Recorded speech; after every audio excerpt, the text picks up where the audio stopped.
Hello my dear student, अब समझते हैं न्यूटन सेकेंड लॉ। मोमेंटम मेरा लास्ट शॉर्ट्स में दिया हुआ है। मोमेंटम को समझने के बाद ही आप सेकेंड लॉ में आना।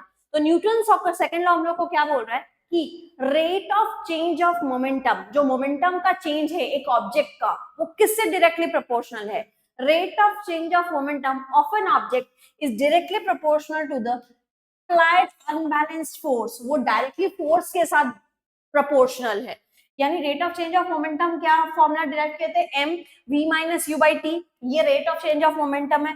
Rate of change of momentum की जगह हम फोर्स लिख सकते हैं। Force is directly proportional to this change in momentum.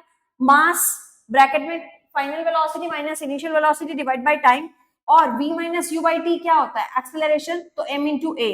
तो सेकेंड लॉ का फॉर्मूला है f equals to ma।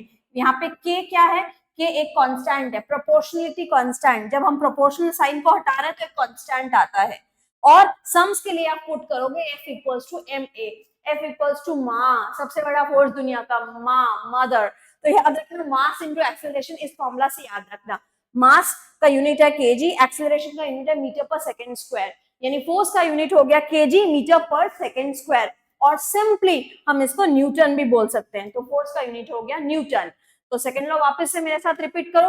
Rate of change of momentum एक ऑब्जेक्ट का of an object is directly proportional to applied unbalanced force. Okay, bye bye.